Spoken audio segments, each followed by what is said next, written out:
I'm going to show you how I made this fireplace mantle cover plate thing that I can't think of a better name for with just 2 pieces of wood.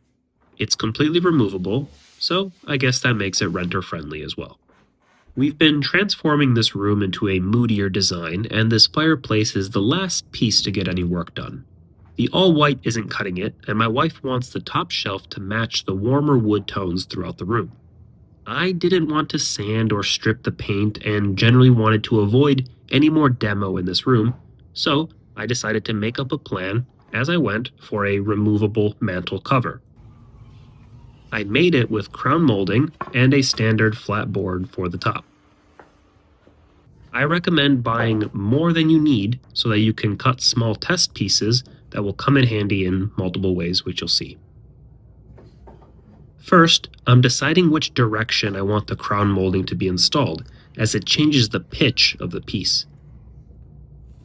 I went with the narrower side, with the larger angle, and got the overhang measurement from my test piece, which, once I add it to the width of the existing mantle, gives me the total width I need. I'm also going to make up a test corner piece, which I'll explain later how to cut this compound miter for an outside corner. Now I'm also getting a field measurement for the length of the new mantle.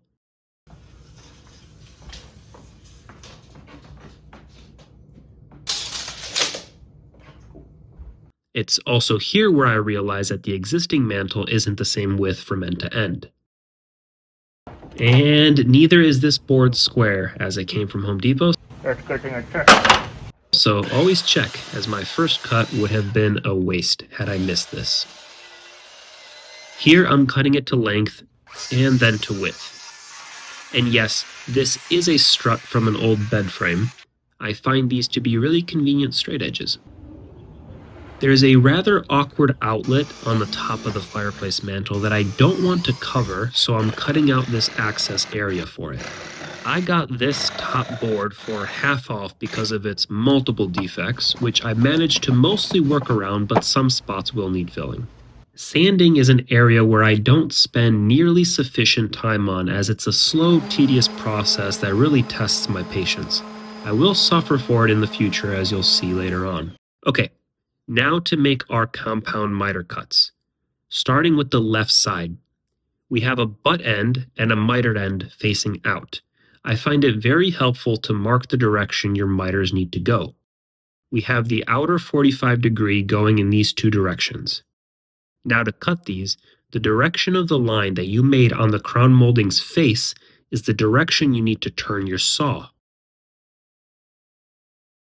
Then you need to flip your piece upside down in order for the other miter to align correctly.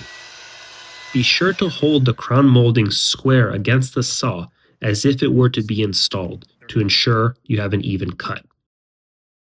Then you just rinse and repeat until you've got your 2 outward facing corners.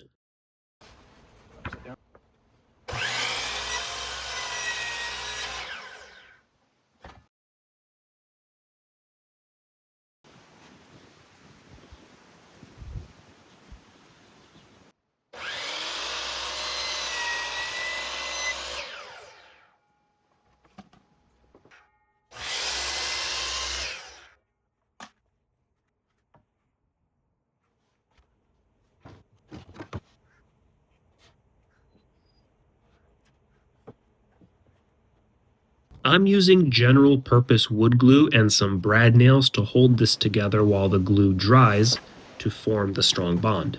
You could do a glue up only and clamp the piece together if you wanted to wait. After test fitting, we can fill all the nail holes and imperfections. If you didn't brad nail yours earlier, then you could save some time here. Do as I say and not as I do, and take your time with the sanding.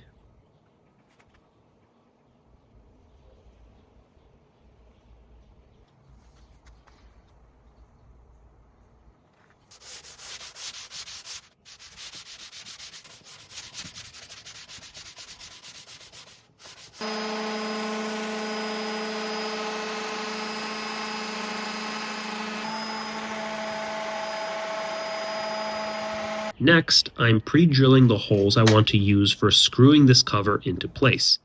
I want to essentially clamp this piece down to the existing mantel, so I don't need the screw threads to bind this wood. Therefore, I'm drilling a hole wide enough for the screw to pass freely. I'm also countersinking so the screw head can sit flush with the top.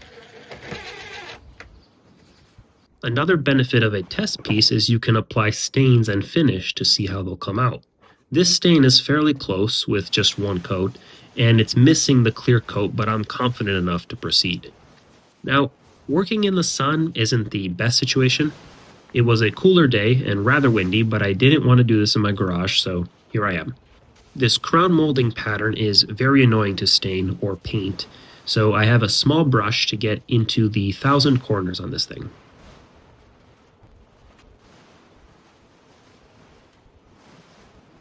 I ended up going with 2 coats on the top, as these are a slightly different wood species.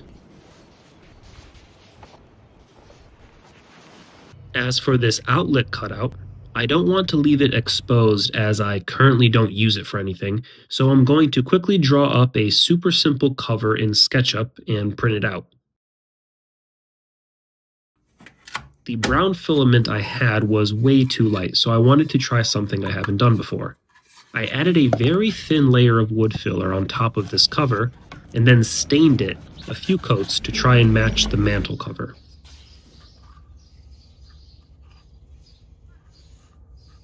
Here, I'm paying for my rushed sanding job from earlier. I needed to redo a small section. I also kept this piece in my garage for a few days before finishing it, so the stain could off-gas or whatever it needs to do to stop smelling. This is my first time using the spray can version of this water-based poly. I thought it would be easier to use on this intricate design, but I was wrong. It also sprays super thick and wants to clump on the roughly 1 million corners. So my approach was to spray and wipe, essentially leaving multiple thin coats of finish on here. I didn't need the finish for protection as much as I wanted to add a bit of sheen to it to match the other surfaces in the room, so this worked out just fine. And there you have it, a removable fireplace mantel cover.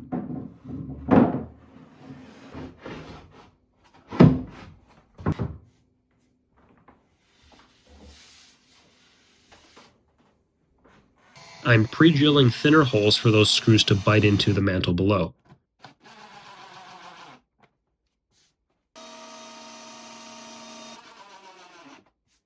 And the cover plate came out pretty good, if I do say so myself.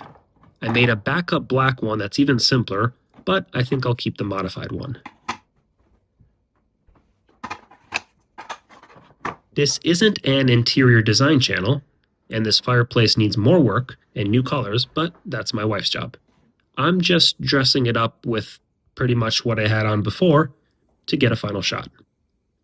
It's also nice to live with it for a little bit so you're sure about what decor and colors you might want to add. I hope you like this small project and that it inspires you to make something that doesn't require making a mess. Thanks for watching.